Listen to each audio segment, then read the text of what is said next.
A boy named Jimmy Livingston is born without immunity, so he must live inside a plastic sphere his entire life, as even a tiny germ could kill him. His mother, Mrs. Livingston, is extremely overprotective. After 4 years, she brings him home inside his bubble and tells him that he will never have to go out into the evil world again. His room is also sealed by a bubble, with protruding arms that his parents use to touch him. All his toys are disinfected and remain inside the bubble. Since Mrs. Livingston doesn't want him ever to leave, she ends all stories with the princess dying for leaving her bubble. She only allows him to watch one TV channel and read one magazine, assuring him that they're the only ones that exist. In addition, she herself is his teacher, and being an extreme nationalist, only instills her ideas in him. Jimmy, knowing no other reality, accepts everything without question. Everyone in the neighborhood knows about the Bubble Boy, but they just make fun of him, wrapping themselves in plastic in front of his house while his mother chases them away. Jimmy only eats homemade food and cross-shaped cookies, which his mother disinfects inside a plastic tube before giving them to him. As the years go by, Jimmy grows up inside his bubble. At 16, he says he's happy when he gets an electric guitar instead of a car. Everything changes when he sees a new girl arrive in the neighborhood, Chloe. He likes her from the start, but Jimmy can't get close to her. Over time, they begin to notice each other. One day, Jimmy wakes up with an erection. Not understanding what's happening because no one's taught him, he panics, hits himself with a bat, and calls his mother, who calms him down by making him repeat the Pledge of Allegiance. Realizing that he's in love, she warns him about a boy who died for touching the prostitute next door. You may find Jimmy's condition absurd, an exaggeration designed for comedy, but the truth is that it's inspired by a true story. A rather tragic one, in fact. The story of a boy named David Vetter, known around the world as the Bubble Boy. It all began before David was born. His parents had a first child, but the baby died at just 7 months old. Doctors discovered that the cause was something called Severe Combined Immunodeficiency Disorder, or SCID. Imagine if your body had no defenses, not even the most basic ones. Our immune system is like an invisible army. It detects viruses, bacteria, or any other threat, and destroys them before they can do any harm. But someone with SCID doesn't have that army. It's like being naked in front of the world, with nothing to protect you. The planet is full of microorganisms. They're in the air, in the water, on objects, on people's skin. Some are harmless, others can kill you. And if you don't have an immune system to fight them, you're in serious trouble. The doctors warned the Vetters that if they had another child, it could be born with the same disease. Even so, they decided to try again. They already had a healthy daughter and hoped that fate would be kinder this time. But it wasn't. When David Vetter was born in 1971, the doctor's warning came true. He was born without an immune system. And from the first second of his life, he was isolated from the world. The doctors placed him in a special, completely isolated crib.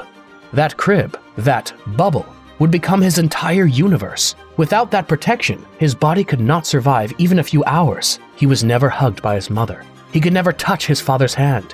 He could not go out to play, run, or go to school. He lived inside a plastic capsule that separated him from everything we know as life. We experienced isolation during the COVID pandemic, and for many, it was difficult. But imagine spending your entire existence like that, without human contact, without fresh air, without being able to touch anything that hasn't been purified first. And yet, there was hope. The doctors were confident that, one day, David would be able to receive a bone marrow transplant, the only procedure that could save his life. If they managed to do so, his body would begin to produce white blood cells, the cells responsible for defending it. But the transplant had to come from a perfectly compatible donor, and that was almost impossible. They tried with his sister, but she was not compatible. So his parents continued to hope for a miracle, while keeping David alive inside his bubble. Their daily routine was as follows. Everything that entered his space, food, toys, books, anything, had to go through a long and complex sterilization process. The objects were placed in a special chamber where they were filled with ethylene oxide gas at high temperatures, and then ventilated for days before they could enter his bubble. It was a strange life. To transport him to the hospital or other places, they did so inside a transport bubble. When David turned 6, NASA designed a spacesuit especially for him, connected to his bubble by a tube. For the first time, he was able to take a few steps outside. but after using it only a few times, he decided he didn't want to do it again. Maybe he didn't really feel free, or maybe it was too painful to remember everything he couldn't have. However, when David turned 12, new hope emerged. But I'll tell you about that later. Just a quick pause to say that if you're enjoying this video and haven't subscribed yet, please consider subscribing. It would mean a lot and really helps me keep making more videos and content like this. Alright, let's get back to the story. Chloe's friends constantly tease Jimmy, but she usually defends him. One day, she knocks on the Livingstons' door, and Morton, Jimmy's father, lets her in. Fascinated by the tube system, she makes her way to his room. Jimmy, nervous, calls her the prostitute next door without knowing what it means, and Chloe is not offended. She shows interest in his guitar, and the next day he tries to teach her to play, although he ends up reciting the oath again. Despite her mother's disapproval, the two become friends and spend time together. Chloe gives him a guinea pig and a ball, and even brings children to his room on Halloween. One night, on her birthday, Chloe, drunk, sneaks through his window, tries to enter the bubble, saying she can't stand being away from him, but passes out before she can. Eventually, the night of Chloe's prom arrives. Her boyfriend, Mark, a lecherous boy, comes to pick her up at Jimmy's room, and Jimmy is devastated. Mark hints that he will have sex with Chloe that night, but Jimmy doesn't understand and just says it sounds fun. He admires him and believes he can't compete with him. Later, Jimmy watches them argue from his window. Mark wants more action, but Chloe insists on waiting until marriage. Seeing them kiss, Jimmy is disillusioned. His mother tells him that Chloe doesn't love him, that she only feels sorry for him. The next day, Chloe shows him her engagement ring. Mark has asked her to marry him, and the wedding will be that weekend at Niagara Falls.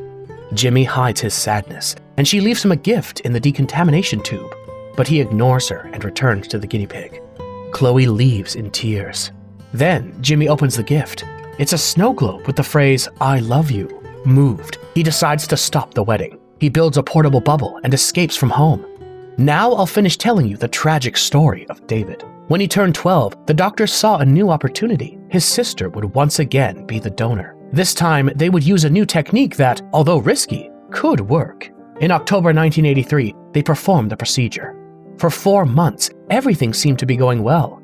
David remained in his bubble, but the doctors and his family believed that, at last, the miracle had arrived. But their hopes were dashed. His sister, without knowing it, transmitted a virus called Epstein-Barr, harmless to most people, but deadly to someone without defenses. At that time, doctors had no way of detecting it. The virus attacked his body and triggered cancer in his lymphatic system.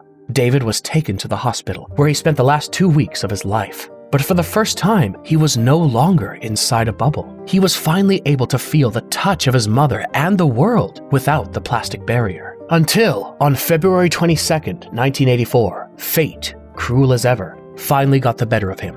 David Vetter died, and his story moved the world. His case was so shocking that it inspired movies, songs, and parodies. In addition to the movie we're reviewing, in 1976, John Travolta starred in The Boy in the Plastic Bubble, based on David's life. Years later, Paul Simon wrote the song The Boy in the Bubble in his honor. And in the 1990s, Seinfeld parodied his story in the episode The Bubble Boy. But anyway, now that we've finished David's story, and before we get back to the movie, it's time to start making some interpretations of the film. It seems to me that Jimmy's bubble offers us several very interesting metaphorical readings. Observing the dynamic between Mrs. Livingston and her son, I see the bubble as a representation of mental confinement, a narrow view of the world constructed by the rigid ideas and beliefs that his mother imposed on him since birth. We saw how she controlled everything Jimmy saw, heard, and learned. She only allowed him to watch one TV channel, read one magazine, and listen to the speeches that she herself approved. She raised him with a nationalistic, fanatical, and morally inflexible outlook, where anything different was considered a threat. Jimmy knew no other version of the world than the one his mother had taught him. Jimmy's bubble, then, can be interpreted as a sort of ideological bubble, a mental filter that kept him imprisoned within a very narrow and distorted view of reality. So when Jimmy ran away from home, he broke through the first wall, the psychological one. He finally dared to go out into the world and face what he had always been told was dangerous. That was the beginning of his liberation. Keep this interpretation in mind as you observe how you view the following events. Later on, I will also comment on them to see if we agree. Happy, Jimmy runs for the first time and arrives at the bus station, but forgets to bring money. While trying to cross the street, he's hit by a bus, but the bubble saves him. The passengers get off and offer to take him to Niagara Falls. Jimmy accepts without knowing that they're part of a religious cult. When he finds out and tells them, they become enraged and throw him into the desert. At home, Mrs. Livingston panics when she discovers that Jimmy's missing. She and Morton go out to look for him. Meanwhile, the cult arrives at their destination, and their leader announces that a man inside a bubble is the savior sent by God. They believe it is Jimmy and decide to go find him to free him. Jimmy meets a motorcyclist named Slim and tells him that the love of his life is marrying someone else without knowing how he feels. Slim, impressed, tells him about his ex-girlfriend, Wildfire, who left him for someone else, advises him not to live with regrets, and decides to help him get to Niagara Falls.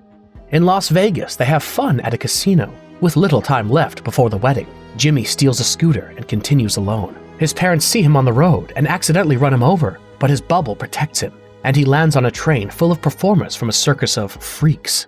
They tell him that their boss, Dr. Freak, who's a dwarf, is holding them captive. When Jimmy meets Dr. Freak, he accidentally knocks him down with his bubble, freeing everyone. He then continues on his way. Looking for transportation, he enters a restaurant where he defends an Indian man named Push Pop from some police officers who are humiliating him. Believing that Jimmy has a contagious disease, the officers flee, causing a fire. Grateful, Push Pop offers to take him to the falls in his ice cream truck. Meanwhile, Mrs. Livingston finds Dr. Freak's train, who tells her that Jimmy is on his way to Niagara Falls. Furious, she calls Chloe and blames her for causing his escape, not noticing that the freaks outside are stealing her car. Push Pop and Jimmy continue their journey, but crash into a cow. Push Pop is distressed because cows are sacred in his religion, but Jimmy, repeating his mother's words, tells him that his religion is false. Offended, Push Pop abandons him. Jimmy arrives in New York and meets an elderly man named Pappy, who asks him for $500 to take him to Niagara Falls. By chance, a Chinese club offers that amount as a prize in a mud wrestling competition, which Jimmy easily wins. But before he leaves, the cult captures him and threatens to pop his bubble. Slim's freaks and bikers show up to rescue him, sparking a general brawl. Jimmy escapes with Pappy and tells him his story. Pappy, in turn, confesses that he lost contact with his brother after fighting over a woman named Poontang. Jimmy encourages him not to live with regrets. Okay, let's pause here to point out some interesting things. Continuing with my interpretation of Jimmy's bubble as an ideological bubble, note how revealing it is that, upon going out into the world, the figures he has encountered and who have helped him on his journey represent precisely what is different, the marginal.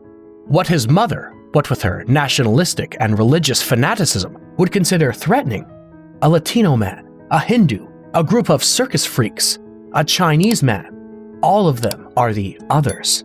Jimmy encounters difference and begins to learn from contrast, something his mother always avoided and rejected. And we've seen how this has allowed him to open up to new ways of thinking and speaking, adopting foreign ideas that transformed him, such as Slim's lesson, "Don't live with regrets," which he himself later shares with Pappy.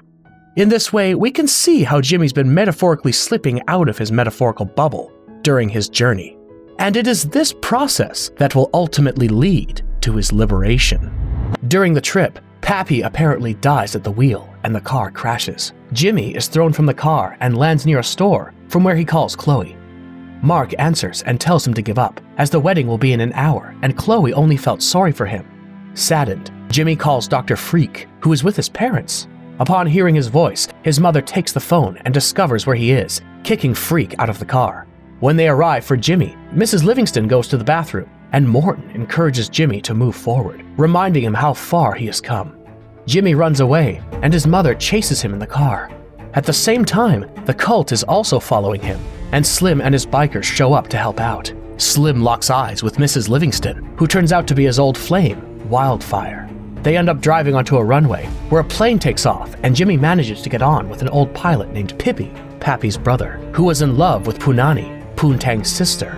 They fly toward Niagara Falls, but in mid-flight, Pippi apparently dies, and Jimmy falls straight into the falls, saving himself thanks to his bubble. He swims to shore and arrives just in time to stop the wedding. He declares his love for Chloe, takes off his bubble, kisses her, and falls unconscious just as her parents and the others arrive. Mrs. Livingston cries, but her husband asks her to tell the truth. She confesses, ashamed, that Jimmy has no illness, and that she has lied since he was 4 years old to keep him away from the evils of the world. Jimmy wakes up, forgives his mother, and runs to Chloe. They both run away hand in hand while everyone applauds. Months later, Chloe and Jimmy get married, surrounded by everyone they met on the trip. They receive another $500 from the Chinese master of ceremonies. The Livingstons and Slim form a love triangle. Pushpup converts the cult to Hinduism. The Freaks are respected by Dr. Freak. And Pappy and Pippi, who did not die, accompanied by Punami, take Jimmy and Chloe on their honeymoon, closely followed behind by a vulture. As I've been suggesting in my interpretation, Jimmy's release from the bubble was both literal and metaphorical. He managed to free himself from the physical bubble, not only because of love, but because he had already broken with the ideas that kept him inside. But the truth is that this metaphor does not stop with Jimmy. In reality, we all inhabit our own mental bubbles. From childhood, we are shaped by the influences of our parents, school, religion, and social environment. Each one of us teaches what to think, what to believe, what is right, and what is wrong. And without realizing it, we end up living with a limited version of the world, which filters out everything that doesn't fit with our beliefs. We go through life only seeing what we want to see, listening to voices that confirm what we already think, and avoiding those that challenge us. Even social media functions as a large collective bubble. Algorithms show us content that reinforces our opinions, making us feel that we are right and the rest of the world thinks the same way. We live comfortably within our bubbles, but that comfort comes at a high cost. One of them is that it blinds us to the plurality and complexity of the real world. Leaving that bubble means getting uncomfortable. It means facing ideas that contradict us, testing our prejudices, reaching out to those who think differently, and recognizing that our beliefs are not absolute truths. It's not an easy process. Of course not. Stepping out of a bubble can hurt. But only in this way can we build a broader, more empathetic, and more realistic view of the world. On the other hand, another way I saw the bubble, closer to the surface, was as a symbol of family overprotection. Many parents, driven by love and fear, try to shield their children from pain, failure, or frustration. However, this extreme protection, like Mrs. Livingston's, often has the opposite effect, making them fragile and insecure. It robs them of the opportunity to develop their own resources, to make mistakes, and learn. Jimmy, in that sense, not only freed himself from his mother's ideas, but also from her control. And this journey away from home was an act of emancipation, a rite of passage. And finally, I also think it's important to note that bubbles can be self-imposed. There are those bubbles we stay in out of fear, comfort, or habit. Sometimes we prefer to stay in places that don't make us happy, simply because change scares us. We tell ourselves that it's safer to stay the same than to venture into the unknown. And so, perhaps without realizing it, we perpetuate our own confinement. So, without further ado, perhaps this is a good time to ask ourselves, what are my bubbles? What ideas, fears, prejudices, or beliefs do we think protect us, but actually keep us locked in? Because growth, freedom, and maturity lie outside the bubble, beyond the plastic. True freedom lies in breaking down the mental barriers that separate us from the world and from others. Thanks for staying until the end of the video. Don't forget to subscribe and share it with a friend who you think might enjoy it. And you and I'll see you in the next one.